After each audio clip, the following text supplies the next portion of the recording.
E aí, galera, a produção pediu para fazer aqui o top 3 da IAR. Eu falei com eles que na matemática não dá mais muito fazer o top 3, porque cai quase todos os assuntos. Então eu escolhi a geometria, porque tem 3, geometria plana, espacial e analítica, e eu fiz um bisuzário com as formuletas que eu acho que vai cair, que pode cair, para você relembrar e arrebentar lá no dia da prova. Então vamos lá. Assunto geometria plana, por exemplo. Áreas. Áreas é assunto certo. Então a gente tem a área dos triângulos, você lembra lá? Boa, chucrute. Tava fechado. Temos a área dos triângulos. Então a gente sabe, ó, quando eu tenho um triângulo, de um modo geral, o que você sabe do chucrute? Ah, a área do triângulo é base vezes altura sobre 2. Então, de um modo geral, a altura relativa à base, então a área do triângulo é o quê? Base vezes altura sobre 2. Só que o chucrute tá vindo a luz aqui, bum! A área que vai cair esse ano. Chucrute, tu é bruxo? Não, não sou bruxo. Eu tenho experiência. Ah, vai cair esse ano, Hieron. Ah, sabe qual é a área quando você sabe todos os lados? Raiz do semiperímetro que multiplica P menos A, P menos B, P menos C.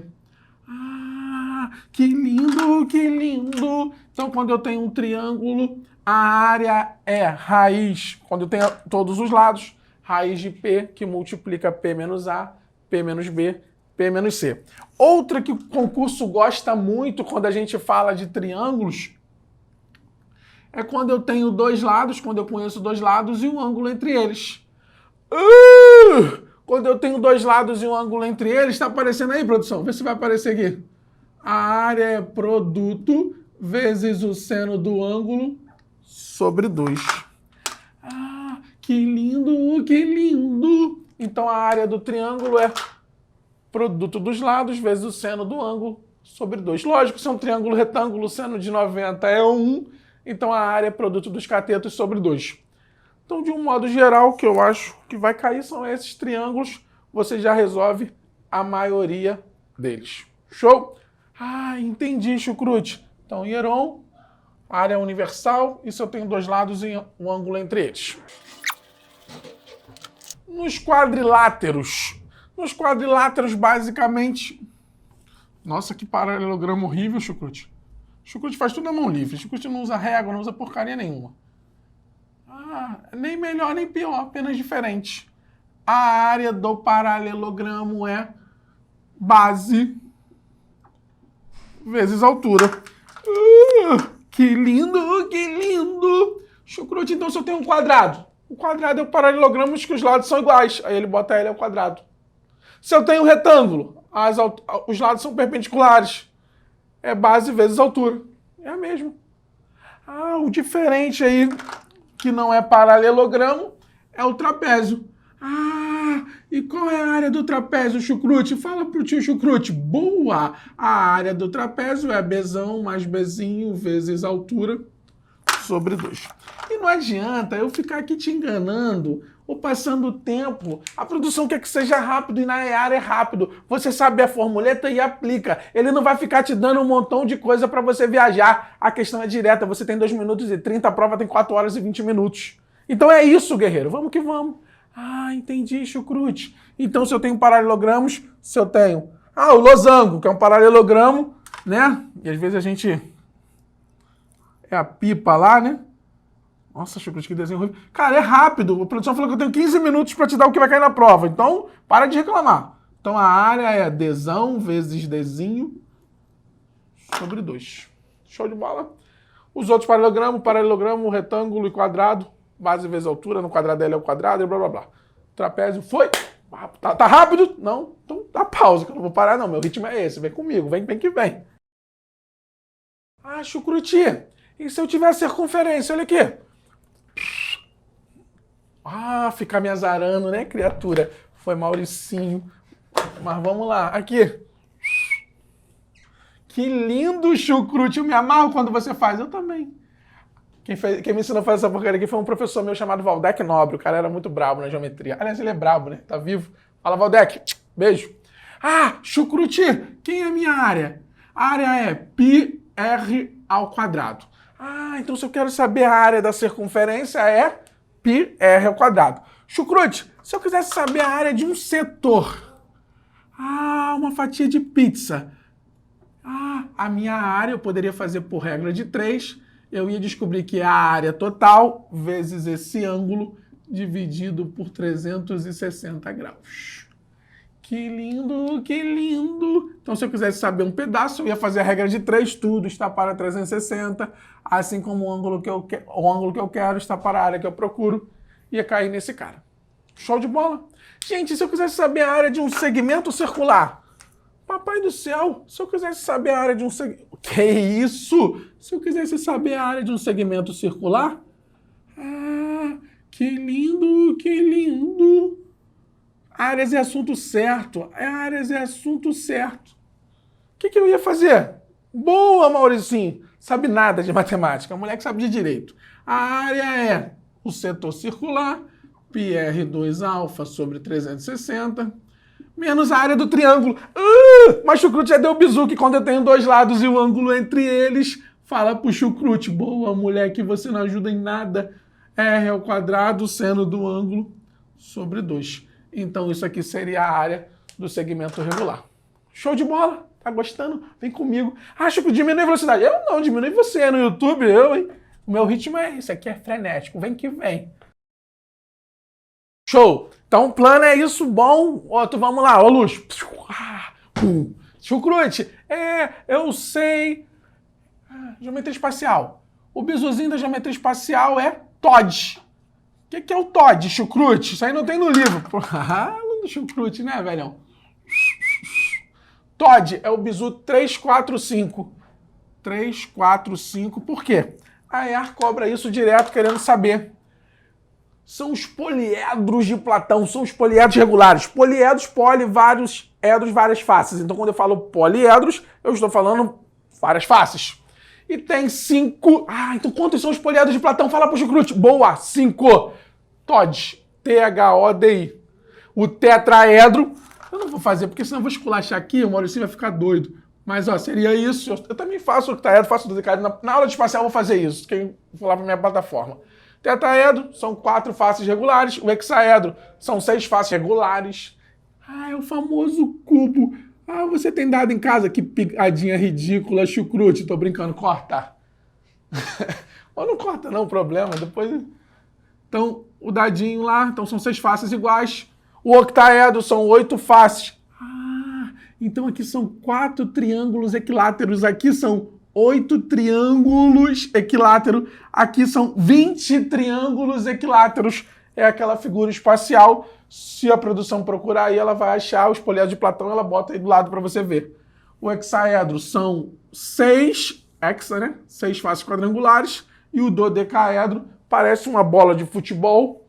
Na verdade, é feita a bola de futebol mais ou menos desse cara quando a gente corta os pedacinhos.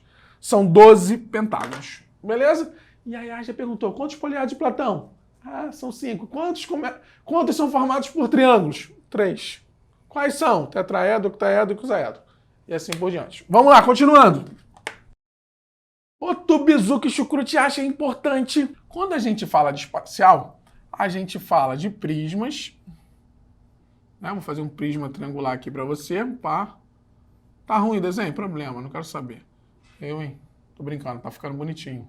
Tá ruim, Chucrute? Tá não. Imagina, usa a imaginação. Vapo. Opa, tu não é flamenguista não, Chucrute. É botafoguense, mas os caras estão jogando bem, pô. Vamos falar a verdade. Chucrute. Ou são pirâmides, ou são chapéuzinhos de palhaço lá, o cone. Então, se eu tenho um prisma, 2 faces paralelas, 2 polígonos. Se esses polígonos tenderem a infinito, brincadeira, é isso, mas você não vai querer saber essa porcaria.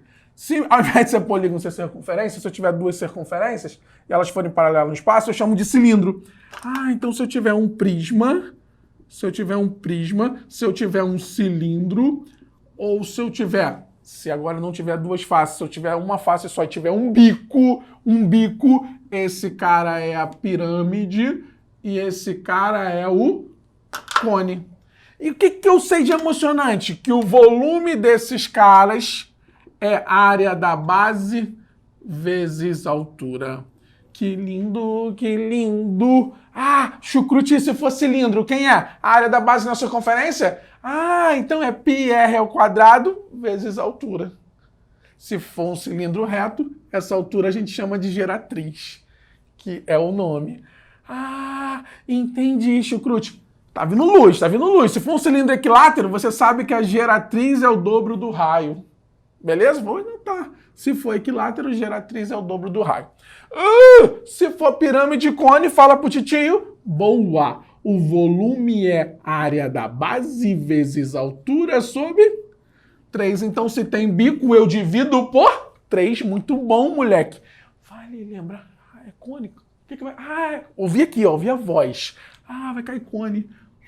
Se eu traçar o cone reto, eu tenho aqui, ó, geratriz, raio. Que lindo, Pitágoras. G ao quadrado é H ao quadrado mais R ao quadrado. Que bonito. Então, se fosse uma pirâmide também, ia cair lá no centro. Se for equilátero, que equilátero é nada. Se for regular, porque eu pensei em triângulo equilátero. Se for regular, vai cair lá no centro. Tu procura fazer o triângulo também retângulo. Ou então com a altura aqui, a altura de pirâmide apótema. Tô lembrando, as coisas estão vindo e eu tô jogando. Apótema ao quadrado é igual a altura ao quadrado, mais a distância do centro ao lado. Beleza? Tá gostando? Tá, não tem como não gostar. Chucrute não, calma. Faltou uma espacial, qual é? Vou fazer aqui, ó. Vamos ver se vai dar. Nossa, o pilotinho que estragar a minha porcaria da minha imagem. Tá vendo aí, Maurício? Você não tampa a porcaria do negócio. Que lindo. Se eu tiver uma esfera. Chucrute, o que é uma esfera? Segundo Fausto Silva, o pensador, a esfera é uma fera domesticada. Ele já mandou essa, maluco. Brinca, piadinhas à parte. Esfera é como se fosse a circunferência no espaço. Não é uma fera domesticada, não. Chucrute! E o que eu sei de emocionante? O volume da esfera, da fera domesticada, segundo o Fausto Silva, é 4/3 de πr ao cubo. Se for área, se eu quisesse saber para encapar a fera domesticada aqui, a área seria 4πr ao quadrado. Beleza? Vai. Aqui. Relação importante. O raio da seção que eu faço aqui com o raio da esfera e a distância do centro forma Pitágoras. R ao quadrado é igual a Rzinho ao quadrado mais Dzinho ao quadrado. Uhul! Vamos lá para a gente finalizar esse top 3 geometria analítica. A gente começa a geometria analítica por onde? Pelo clássico. Se eu tenho dois pontos, XA, YA, B, XB, YB. Se eu quiser saber a distância entre esses pontos, a distância entre dois pontos é a diferença entre as abscissas ao quadrado mais a diferença entre as ordenadas ao quadrado. Essa é a fórmula que move o mundo, a geometria analítica. Tu vai ver que circunferência parte daqui.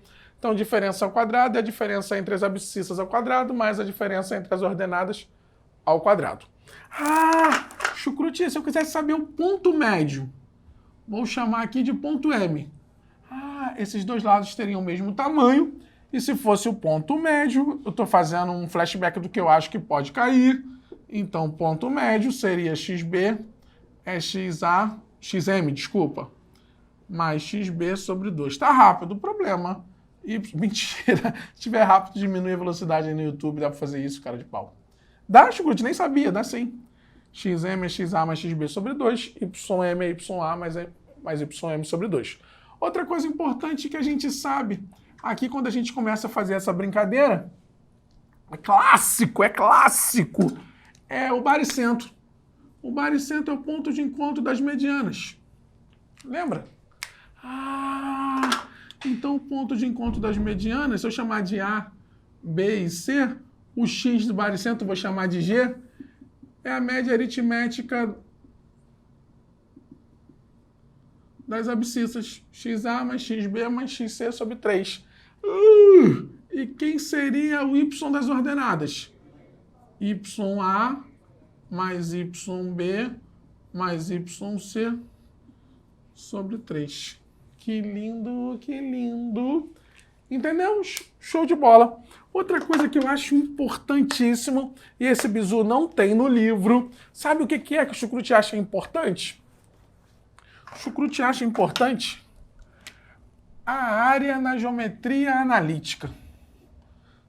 Se eu tiver um polígono, qualquer um que seja ele, se for triângulo, é muito fácil. Você faz o determinante e divide por 2. Quando é um quadrilátero, você tem que fazer 2 triângulos. Ou você usa o macetinho do Chucrute. Se eu quiser saber a área, você vai fazer metade de um determinante, não, porque não existe determinante desse formato, 2 x por 2, né? Só existe determinante para quando a matriz é quadrada. Então, mas porque Deus quis, por milagre, tu pega as ordenadas XA, YA, XB, YB, XC, YC, XD, YD, e não esquece, tem que repetir a primeira. Por quê? Deus quis, ele é poderoso. E aí você trabalha como se fosse um determinante. Então, para cá você multiplica e mantém o sinal. E para cá você multiplica. Não funciona o preto, isso é ridículo. Você multiplica e troca o sinal. Esse menos quer dizer que você vai trocar o sinal. Soma todo mundo em módulo, porque é geometria. Então, positivo divide por 2. Isso vai me dar a área. Que lindo! Que lindo!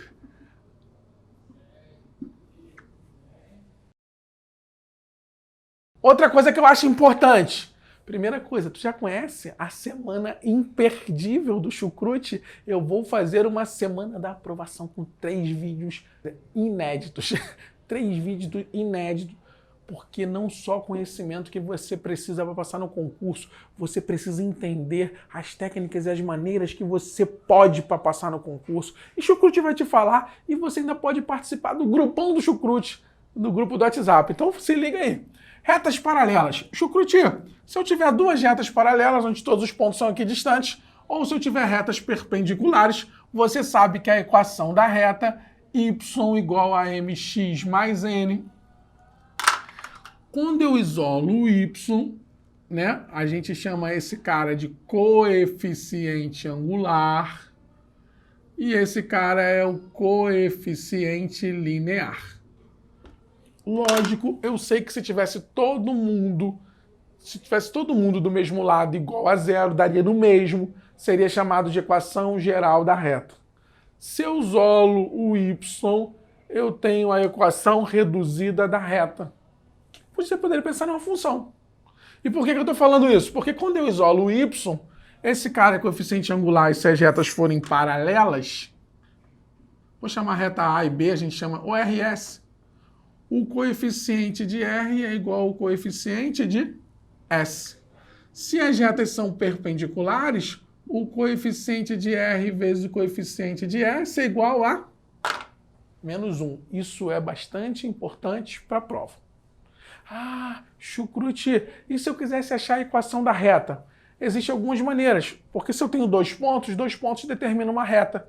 Então eu poderia jogar no determinante e acharia a equação da reta. Ou eu poderia fazer como eu faço na função do primeiro grau. Eu poderia fazer o sistema. Se eu tenho 2 pontos, jogo y de um ponto, x de outro. Aí fiz um. Jogo o outro, faço o sisteminha, acho o mn, achei a equação da reta. Lindo, né? Eu também acho. Show? Ou não tem no livro, se você tiver o coeficiente angular e tiver um pontinho, você pode fazer ioiô michoxô. Isso aqui eu aprendi na EPK com um professor chamado Dedão. A cara dele era a cara de um dedo. E o Dedão falava y menos y do ponto. Então se tu tem o y do ponto, ioiô michoxô. Então se você tem um coeficiente angular e se você tem o ponto, x0 e y0, valeu, Dedão! Y é igual a ioiô michoxô. Eu não ia falar não, mas como a luz veio, se eu tiver a distância entre um ponto, né, e uma reta, se eu tiver a distância entre um ponto e uma reta, né, vou botar aqui AY mais BY mais C igual a zero, equação geral, viu? Antes era equação reduzida, isolei o Y, agora é equação geral. Se eu quiser saber a distância do ponto à reta, a distância do ponto à reta vai ser módulo de A, x do ponto, mais B, y do ponto, mais C, ou seja, tu vai pegar a equação toda substituindo o x e o y do ponto, dividido por raiz, que lindo, de A2 mais B2. Emocionante. Eu sonhei com essa. Ah! Pra finalizar, que a produção tá ali. Corta! Pô, já deu seu tempo, chucrute. Mas eu tenho que dar o bizu pro molecada. Pô, calma aí, cara. Eu, hein? Maluco chatão. Vamos lá, chucrute. Circunferência. Ah, se eu tenho uma circunferência... Que lindo! Chucrute, se eu tenho uma circunferência, qual é a definição de circunferência? Todos os pontos são equidistantes a um ponto fixo. Esse ponto fixo eu chamo de centro, e a essa distância fixa eu chamo de raio, e esses pontos que são equidistantes são circunferência. E olha que lindo! A fórmula da circunferência é x menos x do ponto, vou até botar aqui de vermelhinho para ficar bonito, mais y menos y do ponto ao quadrado, né? Então, é igual ao raio ao quadrado. Na verdade, a fórmula da circunferência é a distância entre dois pontos. O fim meu vai ser igual ao começo. Foi? Observe que quando a gente trabalhar com questões de circunferência na IAR, eu vou fazer ela voltar a virar um produto notável, e lembro que o centro eu troco o sinal, são os simétricos, e esse cara é o raio, e eu mato a maioria das questões de circunferência. Se eu quisesse saber, por exemplo, relacionada a um ponto, a circunferência, se a distância do ponto até o centro é maior que o raio, o ponto é exterior. Se a distância é igual ao raio, pertence. Se o ponto está dentro, se é menor, é interior. Outra coisa, se eu quisesse saber em relação, para a gente finalizar, distância do ponto até uma reta, se a distância for menor que o raio, a reta é secante, corta em dois pontos. Ah, que lindo! Aqui era para estar encostando aqui, tá? Se ela cortar em um ponto só, se a distância do ponto até a reta for o raio, ela é tangente. Então aqui é secante, aqui é tangente. E se a distância do centro até a reta for maior que o raio, a reta é exterior. Para mim foi um excelente prazer. Lembre-se que no grande dia da prova você tem que estar tranquilo, porque o mais importante dessa prova é tranquilidade, é você acreditar, é você entender que confiança é importante. Nada de ficar em dúvida. A questão da IAR não tem pegadinha, são questões diretas, é aplicação de formuleta, é aplicação de provas anteriores. Então vai dar certo, eu acredito, eu confio em você. Um grande beijo, uma excelente prova para você. No domingo eu quero você arrebentando. Ah, e tu já conhece o e-book do Chucrute? Lá tem todos os bizus com os concursos que você pode fazer, com a idade que todo mundo ficava me perturbando. Criei um e-book lá, tá top. Vou deixar na descrição. Vou deixar também para quem quiser participar da Semana da Aprovação. A Semana da Aprovação são 3 vídeos inéditos com o Leonardo Chucrute. Eu, no caso, dando um bizu para você, porque nem sempre é só o conhecimento. Tem que ter habilidade e atitude. E eu vou te treinar. E você vai participar de um grande grupão com o Chucrute. Galera, professor Lincoln Ribeiro aqui falando com vocês, te dando top 3 de física da EA. 3 assuntos que você não pode ir para a prova sem saber. Vamos trocar uma ideia comigo? Então vem! Olha só, top 3 de física EA. Primeiro, não pode faltar. Nunca você pode ir para uma prova da EA sem saber o assunto de cinemática. Lincoln, o que é cinemática? Gente, cinemática é o estudo dos movimentos. Com quais partes eu tenho que me preocupar? MRU, MRUV. Movimento retilíneo uniforme e movimento retilíneo uniformemente variado, né? Aquelas características, por exemplo, quando que o movimento é retilíneo uniforme? Quando a velocidade ela é constante, ou seja, quando ela não muda. E quando que é retilíneo uniformemente variado? Quando a velocidade ela muda, só que seguindo um padrão. Ou seja, ela tem uma aceleração. Aquelas equaçõezinhas importantíssimas, sorvete, S igual a S0 mais V0t mais AT ao quadrado sobre 2, aquela da velocidade, essas funções são de fundamental importância que você tenha em mente para fazer uma boa prova. Lincoln, e o que é mais importante? Também eu colocaria aqui como importante a parte gráfica desses movimentos. A EAR adora gráficos de MRU e MRUV. Então, se você tem um tempinho, gasta um tempinho ali dando uma olhada nos gráficos de cinemática, porque com certeza vão aparecer lá na sua prova e você vai se agradecer por ter estudado isso e saber manipular bem isso lá na sua prova, beleza? Outra parte de cinemática que é legal. Queda livre, movimento vertical, é importante, sempre cai, né? Aquela ideia que se as coisas caem no vácuo e eu solto de uma mesma altura, elas cairão juntas, elas irão adquirir a mesma velocidade, né? Porque a massa ela não importa no vácuo, isso é muito importante também. E são as mesmas equaçõezinhas do MRUV, não é? Só que o MRUV é na horizontal e a queda livre, o movimento vertical, ele é onde? Na vertical, como o nome já diz, né? Oblíquo e circular também são importantes. Então, toda a parte de cinemática, dando foco e ênfase na parte gráfica, poxa, eu super apoio você a dar uma olhada aí e não ir para a prova sem ter dado uma revisada nesse assunto, que é muito importante, beleza? Nos detalhes, na parte teórica, que pode cair questão teórica, não é? Sabe como que a EAR é aquela pegada, né? É 50% cálculo, 50% teórica, né? Mais ou menos uma média aí, porque, Lincoln, vou fazer o seguinte, você vai decorar as fórmulas e vou chegar lá, aplicar as fórmulas e acabou. Não é assim na EAR, tu vai se dar mal. Então tem que saber sim as fórmulas, as equações e saber manipular a parte teórica. É muito importante, beleza? Então top 1 anotado aí, cinemática, MRU, MRUV, movimento vertical, queda livre, movimento circular e oblíquo. Show de bola? E o horizontal, mas dando ênfase também na parte gráfica do MRU e MRUV. A segunda parte não pode faltar. Gente, desde que a prova da EAR é a prova da EAR, desde que ela existe, sempre cai eletrodinâmica. E vai cair eletrodinâmica. Lincoln, qual é a parte de eletrodinâmica? Corrente elétrica, potência elétrica, energia elétrica, circuitos elétricos, saber quando um circuito está em série, quando está em paralelo, quais são as características quando está em série, quando está em paralelo. Potência elétrica não pode faltar, não pode esquecer de potência elétrica, energia elétrica, como eu já falei, beleza? Então, galera, circuitos elétricos é uma boa para você dar uma olhada. Não só na parte do cálculo, mas na parte teórica. Até porque o circuito, o cálculo é muito tranquilo, não é? É mais a análise. Saber quando que está em série, que a corrente, em tudo que está em série é a mesma e a DDP é diferente. Em paralelo, que tudo que está em paralelo terá a mesma DDP, não é? E a corrente não será a mesma. Essas características aí são importantes. Quando uma lâmpada queima, o que vai acontecer com o circuito? Isso são características da prova da EAR. Então, circuitos elétricos é de fundamental importância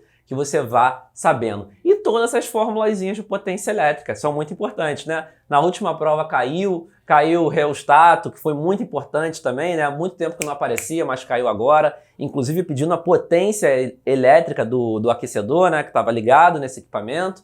Então, assim, é sempre muito comum uma prova da EAR que tenha eletrodinâmica. Terceiro, top 3, né? Então tem que ter o terceiro. Ondulatória, ondas. Galera, eu consigo colocar ondulatória tanto em ondas como em ótica, né? Até porque a luz é uma onda, então dá para pegar bem legal, né? Ondulatória, saber a equação da ondulatória, V igual a lambda F, ter a noção do seguinte, isso aqui eu acho que é muito importante, V igual a lambda F. Não é? Velocidade é igual ao comprimento de onda vezes a frequência. Essa é uma equação importante que eu tenho que carregar para lá, não é? E saber o seguinte, para mudar a velocidade de uma onda, ela só muda se mudar de meio de propagação. E para mudar a frequência, a fonte determina qual vai ser a frequência que a onda vai se propagar. Ou seja, elas não são diretamente proporcionais. Uma não depende da outra, beleza? É muito importante isso, que você saiba disso. Fenômenos ondulatórios, como reflexão, refração, difração, e aí vai. Os fenômenos ondulatórios, eles são muito importantes para a nossa prova, tudo bem? Sempre cai alguma questão de fenômenos ondulatórios. E ainda que não caia, sempre a abordagem das questões tende para ondulatória. Seja uma onda eletromagnética que foi emitida por um radar, a questão de velocidade média, cinemática, mas ela deu uma abordagem, o quê? Uma abordagem ondulatória, porque é muito importante. Então, ó, reflexão, refração, difração são muito importantes e saber o que acontece com cada grandeza da onda. O que vai acontecer na reflexão com a velocidade da onda, com o comprimento, com sua frequência?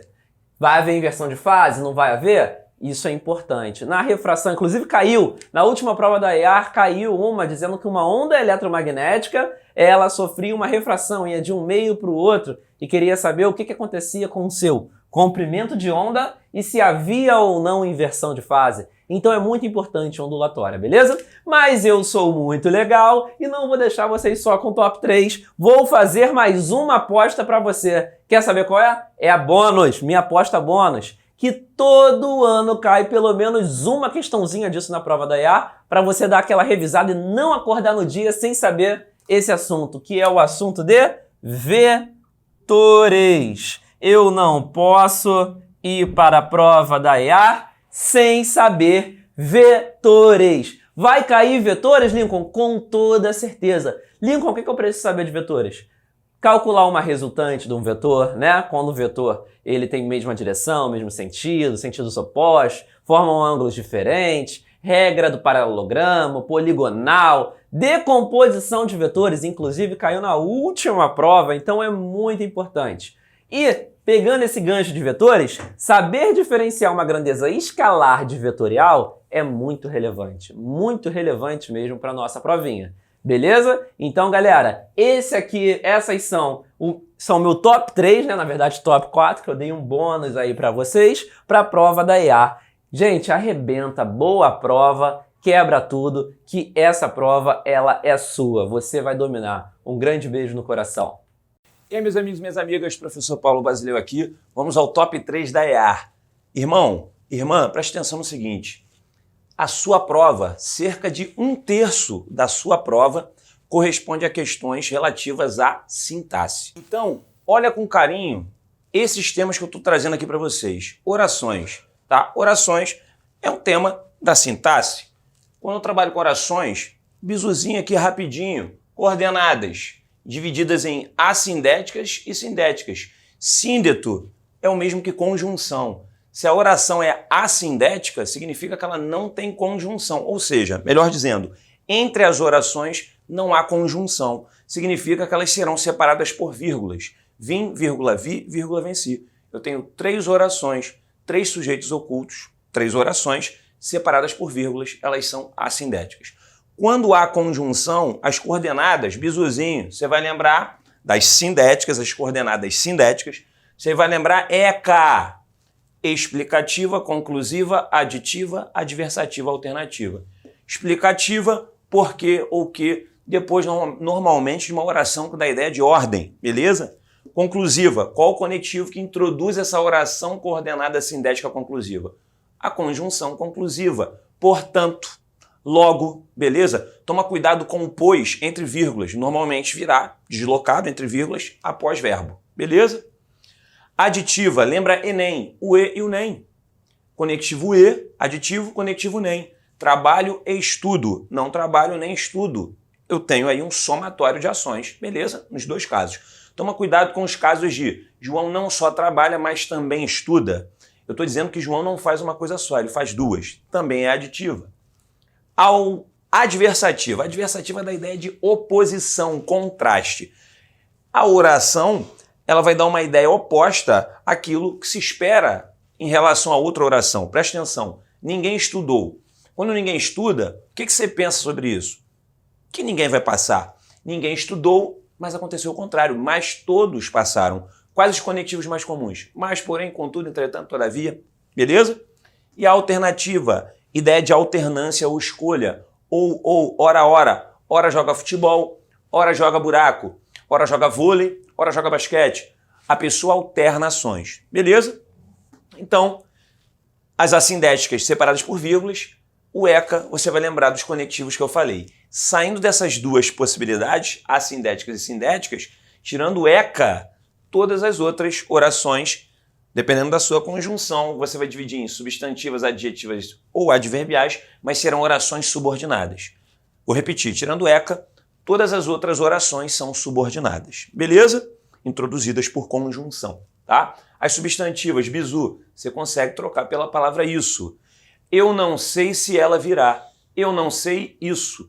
Troquei pela palavra isso, essa oração, se ela virá, oração subordinada substantiva. Quando você troca pela palavra isso, eu não sei isso. Isso não seria o objeto direto do verbo saber? Seria. Então, meu amigo, minha amiga, se esse cara é o objeto direto, a palavra isso, a oração vai ter a mesma classificação. Troquei pela palavra isso, oração subordinada substantiva. A palavra isso é objeto direto, a oração será oração subordinada substantiva, objetiva direta. Lembrando que as substantivas têm 6 classificações. São as funções sintáticas que o substantivo pode assumir, beleza?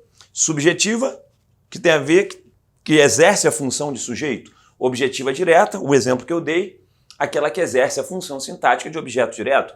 Objetiva indireta, exerce a função de objeto indireto. Completiva nominal, exerce a função de complemento nominal.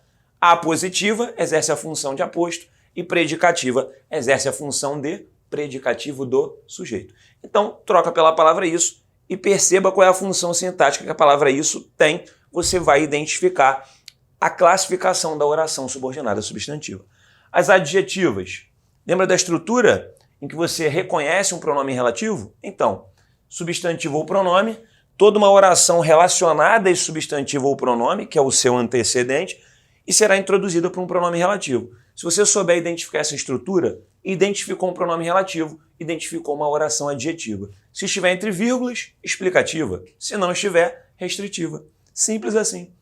Adverbiais. 5 cocas tem para o fim. 5 com co, 1 com k, tem de temporal, pro de proporcional, fim de final. 5 com co, comparativa, condicional, conformativa, consecutiva, concessiva. Tenta avaliar o valor da conjunção. Ela é esperta como pai. Eu não tenho uma comparação como conectivo comparativo. Ele vai introduzir uma oração subordinada adverbial comparativa.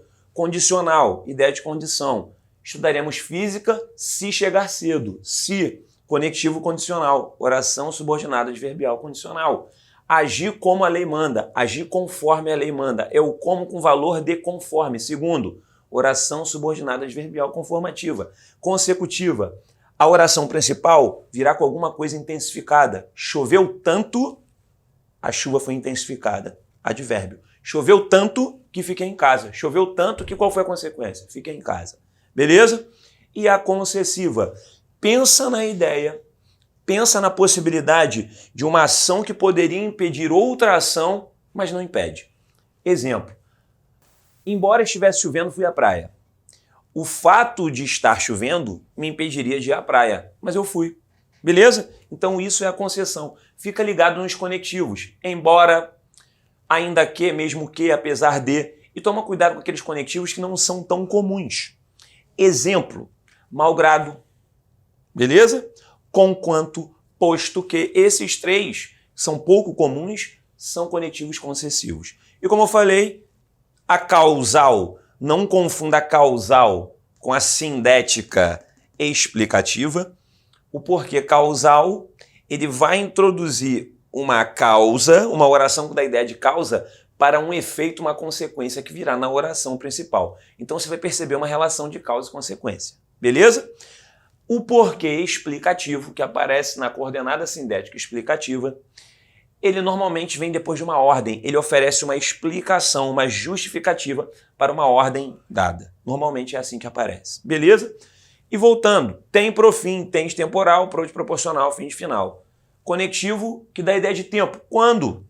Beleza? Só ele? Não, ó. Toma cuidado com esse tipo de oração. Mal chegou, saiu. Mal aí não é advérbio. Mal chegou é assim que chegou, saiu. Assim que, conectivo com valor de tempo, conjunção temporal, né? Uma locução conjuntiva temporal. Mal aí tem esse valor, então mal aí será uma conjunção temporal. Toma cuidado, fica esperto com relação a isso. Proporção. A proporcional, ideia de proporção. Quanto mais estudo, mais esperto fico. Tá? Você vai perceber nitidamente uma relação de proporção. E afinal, o valor de finalidade. Sair de casa a fim de estudar, com a finalidade de estudar, com o objetivo de estudar. Para que estudasse, beleza? Então, senhores, de forma simples, tentei simplificar para vocês as orações que caem com bastante frequência na sua prova, beleza? O que mais que cai bastante? Em relação à análise sintática dos termos em geral, não só dos termos essenciais, mas de todos os termos, os integrantes, os acessórios, a sua banca gosta de cobrar, isso aparece em quase todas as edições das provas da EAR, a diferença entre complemento nominal e adjunta de nominal. Como é que isso funciona? Simples e fácil. Irmão, primeiro você tem que ter em mente o seguinte, complemento nominal só tem relação com substantivo abstrato. O adjunto adnominal pode ter relação com substantivo abstrato ou concreto. Então, existe uma diferença aí. Se o substantivo for concreto, o termo ligado a ele só pode ser o quê? Adjunto adnominal. Por quê?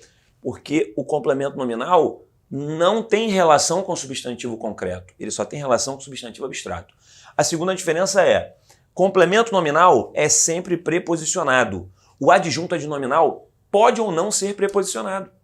Beleza? Se pode ou não ser preposicionado, a gente vai ter que avaliar de uma outra forma. Primeiro, se não houver preposição, o termo relacionado ao substantivo será adjunto adnominal. Beleza? Agora, observe os casos que eu tenho aqui. A resposta do aluno, a resposta ao aluno. Nesses dois casos, cada termo desse aqui, ó, relacionado ao mesmo substantivo abstrato, terá uma função sintática diferente. Como é que eu vou identificar isso? Você vai pensar o seguinte, a resposta do aluno foi boa. Aqui eu tenho um termo preposicionado ligado a um substantivo abstrato. Irmão, o aluno deu a resposta ou recebeu a resposta? A resposta do aluno. Foi o aluno que deu. Então ele agiu para dar a resposta? Foi isso? Beleza. Termo preposicionado ligado a substantivo abstrato com valor ativo é adjunto adnominal. Agora olha aqui para baixo. A resposta ao aluno foi boa. O aluno deu ou recebeu? O aluno recebeu a resposta. Termo preposicionado. Preposição está aqui.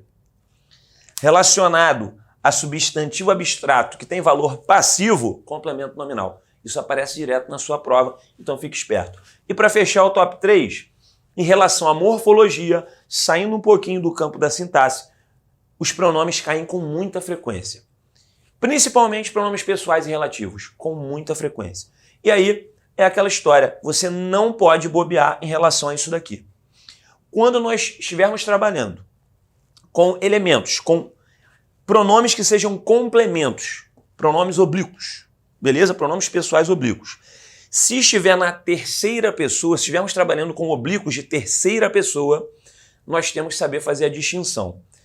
Se o verbo for transitivo direto, esses pronomes oblíquos, o, a, os, as, só podem substituir objetos diretos, que fique claro, beleza? Se o verbo for transitivo indireto, ele vai admitir objeto indireto. E aí, o que vai acontecer? Eu só posso trocar objetos indiretos que se refiram a pessoas pelo pronome pessoal oblíquo lhe. Então, tenta levar essa distinção para a sua prova, isso é extremamente importante. Beleza, meus amigos? Então esse foi o top 3. Grande abraço brasileiro, boa sorte, sucesso na sua prova. Estamos juntos, estaremos juntos até o fim. Grande abraço, valeu! Fala aí, galera, meu nome é Maria Helena, tô aqui no canal do Chucrute e hoje a gente vai ver o top 3 EAR de inglês. Se liga aí! Então, a gente tem aqui as principais matérias que vão cair na sua prova, então fica ligado. A primeira matéria é de comparativo e superlativo. O que eu tenho que ter em mente? Lembra, comparativo é quando você vai comparar duas coisas, dois objetos, dois lugares. Superlativo, o próprio nome já diz, ele é super. Então vai ser o melhor, o mais bonito, o mais incrível. O top 2 dos nossos assuntos relacionados a EAR é o assunto de números, né? Tanto números ordinais, números cardinais, números fracionários. A EAR gosta desse tipo de assunto. Então vocês precisam também dar uma olhada nisso. E o último assunto é assunto de preposições, que a gente também vai ver daqui a pouco. Preposições, as três principais, o in, o on e o at. Essas são as mais importantes. Então, a prova da EAR, como que é? né? Ela consiste em 24 questões, as questões são bastante objetivas, né? Tem vários textos de formas diferentes. Às vezes aparece uma receita, às vezes aparece algum artigo de jornal, às vezes pode vir, por exemplo, uma letra de música. Então vocês precisam ter contato com vários tipos de texto para vocês não ficarem surpreendidos com nada. Uma dica para quem for fazer BCT, que é a modalidade de controlador de tráfego aéreo, tem algum vocabulário, algumas coisas relacionadas a um inglês especial para a área da aviação, que é um vocabulário mais específico. A área da aviação requer um pouco isso, então você precisa saber o vocabulário, mais ou menos como decolar, pousar, algumas partes do avião, que aí você vai se dar bem com certeza na sua prova. Vamos lá ver algumas questões agora. Para a gente começar a falar agora de comparativo e superlativo, trouxe aqui uma questão para vocês. Lembra que comparativo, ele serve para comparar, certo? Nós temos 3 diferentes tipos de comparativos, que seria o comparativo de superioridade, que é superiority, comparativo de inferioridade, que é inferiority, e comparativo de equality, que é de igualdade. Então, quando eu tenho um comparativo de superioridade, pode aparecer alguns sufixos, que são R, IR, e eu tenho a palavra more, que equivale a mais do que alguma coisa. Então, toda vez que eu tenho um comparativo de superioridade, eu vou ter as terminações ER, IR ou more. Se por um acaso aparece comparativo de inferiority, que é de inferioridade, aqui eu tenho less, que equivale a menos do que alguma coisa. E se por um acaso aparecer lá equality, é de igualdade. Igualdade é o tanto quanto. Então, aqui eu tenho SS, que é o tanto quanto. E se for por um acaso de negação, né, no caso seria que algo não é tanto quanto, aí ele vai ser chamado de inequality. Vou adicionar um prefixo ali na frente. Então, equality, SS. Inequality, que vai ser a negação do equality, eu vou ter o so as. E aqui do lado do superlativo, lembra que é sempre o maior, o melhor, o mais bonito. Aqui eu tenho as terminações EST, IST e most. De que forma que eu vou usar isso? Tanto o ER quanto o EST vão ser usados com os adjetivos mais curtos. IR e IST com os adjetivos terminados com a letra Y, more e most com os adjetivos mais longos. Por exemplo, se eu dissesse my house is bigger than yours. Então, nessa frase, eu estou comparando a minha casa com a sua casa. Quer dizer que a minha casa ela é maior do que a sua. No caso aqui, com o adjetivo big, como ele é uma palavra curta, né, a gente só tem 3 letras, eu acrescento o ER. Além disso, a gente dobrou a última letra, porque a gente tem ali, além disso, uma palavra que é tônica, tá? A última sílaba é tônica. No caso de superlativo, por exemplo, se eu dissesse he is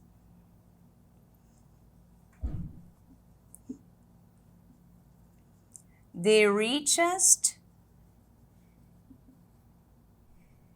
in the city. O que isso quer dizer? Quando eu digo he is the richest in the city, quer dizer que ele é o mais rico da cidade toda. E aqui, da mesma forma que rich, né, ali a palavra big e a palavra rich são palavras curtas, né? Então são mais ou menos quando equivale no máximo até 7 ou 8 letras ou no máximo 2 sílabas. Então nesse caso eu acrescentei o EST. Então vamos lá a questão. Então era dado lá uma frase, uma oração, às vezes um parágrafo, e foi sublinhado. Olha lá, ó, the word deadliest, que seria algo mais mortal, underlined in the text. Sempre quando aparece a palavra underlined no enunciado, é a palavra que está sublinhada. Então ali, ó, making it Caribbean island deadliest air disaster in nearly 30 years. Então tá falando sobre um desastre, né, que pode ter acontecido em 30 anos, e tá falando sobre, no caso, é a ilha mais mortal. Então, a mais mortal de todas. A gente tem ali o sufixo de IST. E nas alternativas eu tenho superlative, comparative of inequality, comparative of equality e comparative of superiority. Se eu vi que eu tenho aqui o sufixo IST, eu só posso ter como alternativa correta a letra A, que vai ser o superlativo. Lembrando que superlativo, terminações em est, est e most. Se fosse comparativo de inequality, aqui eu teria o so as, que equivale a tanto quanto, só que em frases negativas. E na letra C, comparative of equality, é a mesma coisa, só que em frases positivas, afirmativas. Aqui entra o as. E por último, ali na letra D, comparative of superiority, são essas três terminações que nós acabamos de ver ali. ER, IR e more, ok? Seguindo agora, o nosso próximo assunto é de numbers. A IAR gosta de cobrar números tanto cardinais quanto ordinais e fracionários.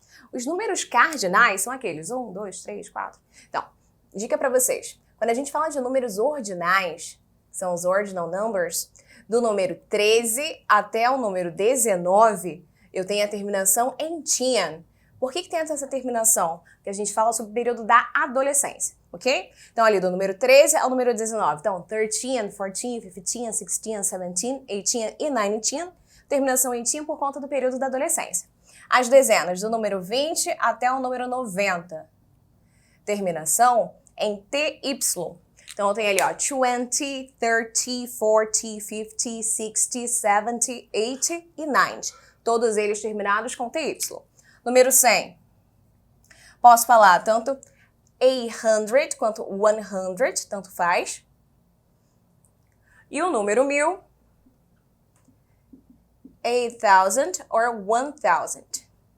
Outra dica bem importante. Quando aparecem esses números de 4 casas, vocês têm duas formas diferentes de fazer a leitura deles. Por exemplo, se eu pegasse o ano de 2019, aqui eu posso ler ele de duas formas. Eu posso ler ele de forma completa ou vou dividi-lo no meio. Então, por exemplo, de forma completa ficaria 2000, que representa 2000, and 19. Então, 2019, 2019. Ou divide no meio. Então, número 20 e em seguida o número 19. Número 20, 20. Número 19, 19. Então, a IAR gosta de cobrar isso, tá? E vocês precisam saber as duas formas. Eles revezam. Ou eles pedem a forma completa, ou eles pedem a forma dividida. Fora isso, também tem os números ordinais. Que são aquele primeiro, segundo, terceiro, quarto. Os números ordinais...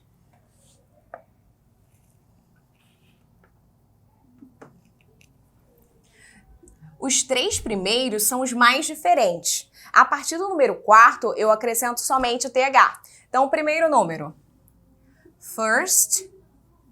Segundo número, second. Terceiro número, third. A partir daí, coloca o TH em todos eles. Eu tenho ali, ó, fourth, fifth, sixth, né? Todos eles com TH. Então, nessa questão, nós temos ali o número 1844. Lembra que eu tenho duas formas de fazer a leitura desse número. Eu posso falar ele de forma completa, ou eu posso dividir no meio. Eu ia falar primeiro o número 18 e o número 44. Vamos ver as nossas alternativas. Na letra A, eu tenho ali, ó, 8044. Número 80 é o número 8. Aqui, se a gente fosse dividir, eu dividiria logo no número 18. Então, essa alternativa eu já não posso escolher. Na letra B, 1844. 18 é o número 18 e 44 é o número 44. Então, essa é a alternativa correta. Na letra C, eu tenho ali um número ditado, 1 por 1. Em inglês, isso não é comum, ok? Então, se por acaso aparecer alguma alternativa ditando o número 1 por 1, está errado. E na letra D, eu tenho ali 1844. Aqui eu tenho o número ordinal. Esse ali seria o número quarto, e por isso ele também está errado. O correto seria 40, que é o número 40. Nosso último assunto agora é sobre preposições. A IAR também gosta bastante de cobrar esse assunto, e principalmente essas três preposições básicas aqui, que são o in, o on e o at. Elas são as mais requisitadas, tem que ter na ponta da língua. Então, a primeira preposição que nós temos ali é o in. Ela é usada, por exemplo, para lugares em geral. O que seria lugares em geral? Quando eu tenho, por exemplo, o nome de uma cidade, de um estado, de um país, né? Isso seria um lugar em geral. Além disso, também vai ser usado com períodos do dia, que são manhã, tarde e noite. Então, in the morning, in the afternoon e in the evening. Aqui vai entrar também datas incompletas. O que é uma data incompleta? Por exemplo, se eu tenho apenas o ano, apenas o mês, apenas o dia, apenas o século, né? Isso seria uma data incompleta. Já o on vai ser usado para dias da semana.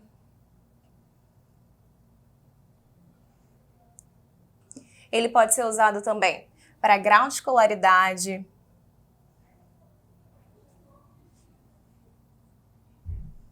Ele pode ser usado também, por exemplo, quando você anda a pé.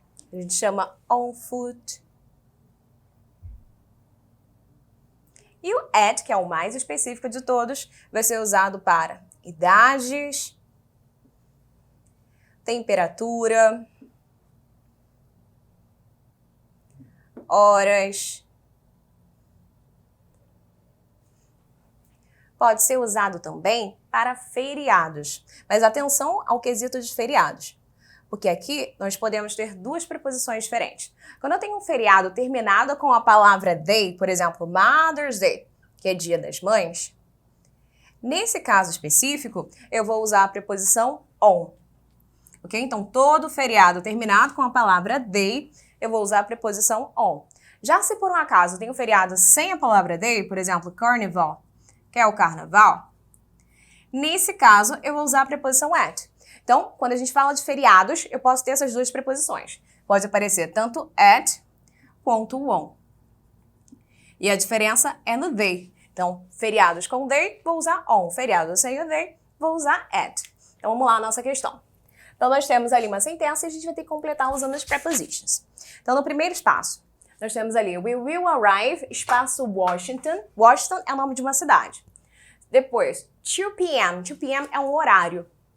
It's usually hot there, July. July é o mês. Então, no primeiro caso, nós temos ali o nome de cidade. Se eu sei que eu tenho o nome de uma cidade, eu tenho um lugar em geral. Se fosse um lugar específico, aí entraria dentro do at. Lembra que o at é a preposição mais específica. Então, lugares específicos, eu vou usar o at. Já se eu tenho o nome de uma cidade, de um estado, de um país, vou usar o in. Sabendo disso, eu já consigo eliminar a letra B, a letra C e a letra D, só pela primeira preposição. No segundo espaço, eu tenho um horário. Com horários, eu vou usar o at. Ainda não resolveu minha vida. E o último caso, eu tenho July, que é um mês. Então, se eu tenho apenas o mês com datas incompletas, eu vou usar in. Então, in July. O gabarito dessa questão é a letra E. Espero que tenham gostado do vídeo, gente. Não deixe de deixar o seu curtir e compartilha com seus amigos.